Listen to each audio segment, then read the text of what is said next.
Workin Wardrobe, stylist Arthel speaking. You need help with fat bricks? I don't think you have the right number, sorry. Oh, fabrics, like which ones go together and how to take care of them? Oh, okay. Yeah, no problem, I can absolutely help with that. Okay, yeah, you have a nice day too. Thank you. I guess we'll be talking about textiles today. Hey fashion faux pas, welcome to Workin Wardrobe, a show where I, your host, Arthel Hayes, graciously answer your fashion questions and give you the historical 411 on why what I told you works. I'll help you wear your clothes instead of them wearing you. And by the end of each episode, your closet and your favorite clothing racks will be hopefully a little less daunting. In today's episode, my caller was concerned about her lack of knowledge in regards to fabrics. We'll address her concerns in my first segment, Wearable Wisdom. First, let's discuss the building blocks of fabric. It's easier to know how to care for fabrics if you know the basic building blocks of how they're made. Fibers, which include plant fibers like cotton, animal fibers like wool or human skin, and synthetic fibers like polyester or nylon, are raw materials that can be converted into fabrics. Less of a type of fabric and more like a category of materials fabrics can be made out of. Yarn is a continuous length of interlocked fibers. So we're doing the building blocks here. You use the yarn to weave fabrics together and ta-da, a raw textile. There's also non-woven fabrics. One that you may know of is called felt.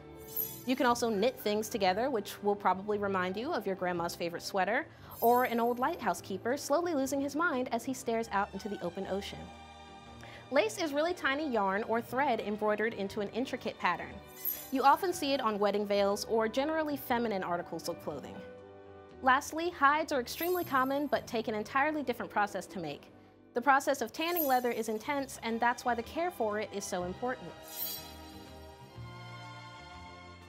Each fabric has its own way of being cared for, just like humans. For the most part, depending on the country you live in, your article of clothing will have a tag on it that specifically says how to wash it. They're a little complicated looking, but most fabrics will have one of 3 symbols. The plain water basin means you can wash it at any temperature in any washing machine. A basin with an X over it means you cannot wash that piece of clothing. A basin with a hand in it means you should probably hand wash the item in order to avoid damaging it. This is most often seen in delicate articles of clothing, undergarments, and lace. There's similar types of symbols for drying the clothes, bleaching, and ironing as well. For items that can be dried, you'll see a square with a circle in the center.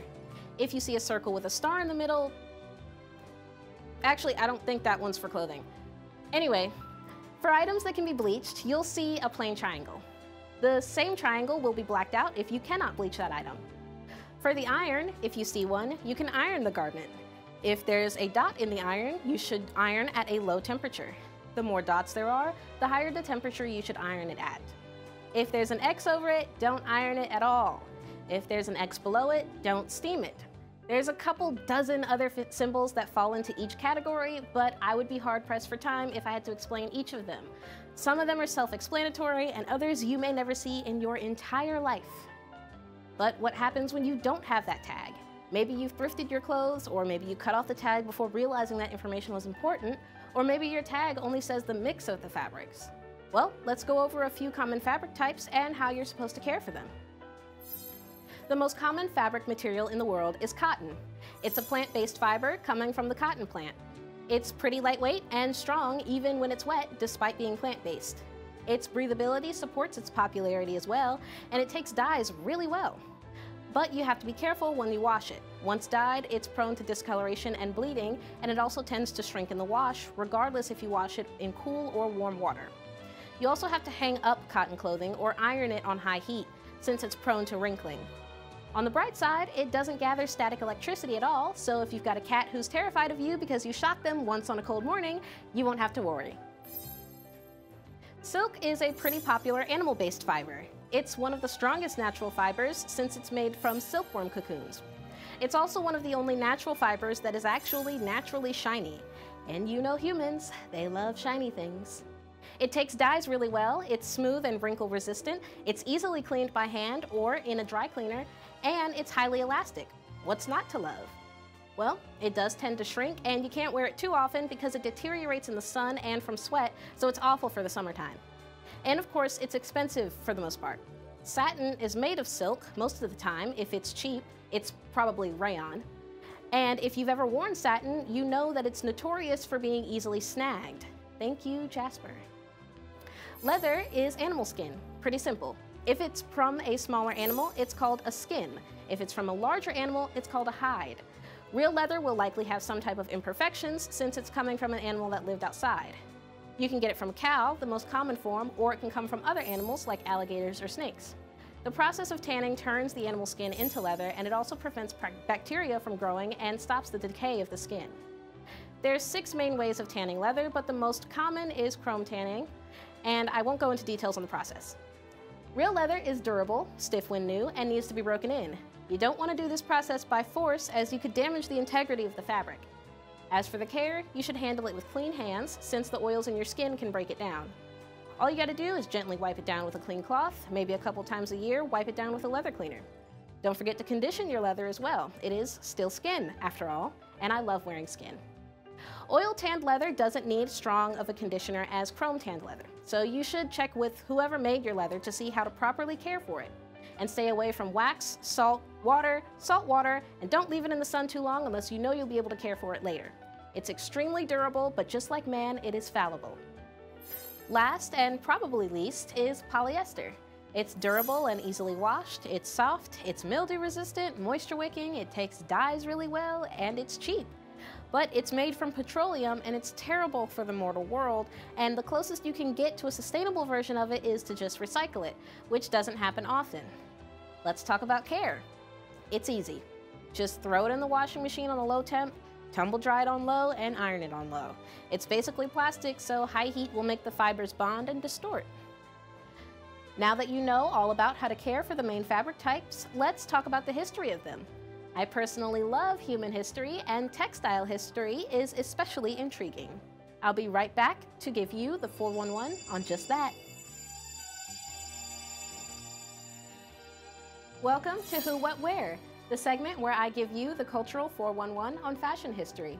Today's segment may seem familiar in a way, since I'll be covering a brief history of the 4 fabric types I covered in the previous segment. There's absolutely no way I could cover all of human history's obsession with and dependence on textiles, so I'll do my best to keep it short and sweet. Once again, first up is cotton. No one really knows how old cotton is, but there's evidence of cotton cloth and cotton balls that were over 7,000 years old found in Mexico. There's different species of cotton native to the Americas, Africa, and India. Funnily enough, the greatest diversity of native cotton is in Mexico, so it makes sense why the oldest evidence of it being used as a textile by humans is there. It was pretty common to use but difficult to harvest until the cotton gin was created by Eli Whitney in 1793, although slave labor was used both before and after this invention to harvest it, especially in North America. Because of the fabric now being easily accessible at whatever cost, it became the most widely used textile in the world and remains so to this day.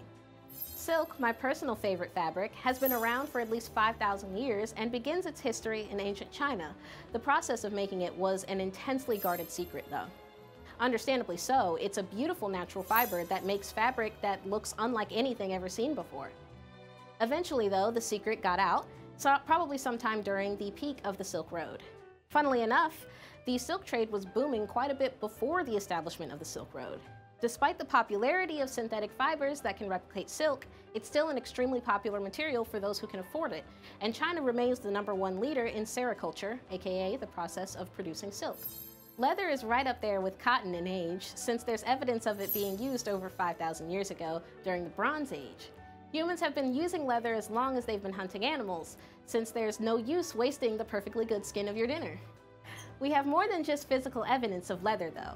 There were Paleolithic cave paintings discovered in Spain that depict what seems to be leather clothing, and explanations for how to tan hides has been around since 7,000 years ago. This puts it literally about as old as cotton. Cotton and leather, a classic combo, in my opinion. The dreaded polyester, though. As I mentioned before, it's made of petroleum, so it's essentially plastic. It's the youngest of the 4 fabrics we've discussed today, since it was invented in the 1930s and mass-produced by the 1940s. It was invented by DuPont Textiles Fibers Department, and it's the same place that created most of the other common synthetic materials you've heard of, like spandex. It was marketed as a miracle fabric, and if you remember my description from earlier, you'll know why. It phased out of popularity by the 1960s, but it was repopularized by designers like Calvin Klein and Oscar de la Renta in the 1980s. I personally think polyester is a really versatile material, and I even own some, but I really don't appreciate plastic. It's such a nice home you all have here, and it's a shame to sully it. But now, it's time to review some different materials and show you all how to mix and match them. Welcome to Workin Wardrobe. In here, I will utilize all that I've taught you today to make an outfit that uses fabric in a simple way that follows the rules. And then I'll put one together that clearly breaks the rules, but may or may not still work depending on your personal tastes. Now, in order to create a visually appealing look, one must feature a strong and heavily textured fabric and let it speak for itself. I chose a knitted cardigan vest as the centerpiece. It's got these wonderful tassels on the ends that are indeed as ticklish as they look. Let's try our best to color match for now and do a tan dress underneath. Let's balance out the look a bit with some black accessories, like a belt and my favorite boots. Let's zoom in on these accessories. Look at the detail in those boots. And of course, gold earrings. And ta-da! Here's the outfit. Simple and just enough texture. Now, let's break the rules. I'm going to do an all-denim outfit, starting with a denim skirt. People normally decry denim on denim, but it's not so bad if you mix things up. I'll add a denim shirt that's a darker wash than the skirt, and I'll top it off with a denim jacket. I'll roll the sleeves up on this jacket simply because I want the ruffle of the sleeves of the shirt to show. Now, let's add accessories. You may have noticed that I added some blue and white shoes too. Let's take a peek at those and the gold accessories I added. I actually use these smoother gold hoop earrings as bracelets sometimes. And that's the look. See, denim on denim isn't ugly. Thank you so much for joining me today in the Wicked Wardrobe. I hope you learned something about textiles, but if you didn't, I'll leave you with this. Textiles tend to lend themselves to extremely individual tastes. If it feels uncomfortable to you, don't wear it. And if you think you can't take care of it, I promise you, you can. But hey, the purpose of fashion is to wear something that you like, not what other humans like. So, do what you will, and don't forget to stay wicked.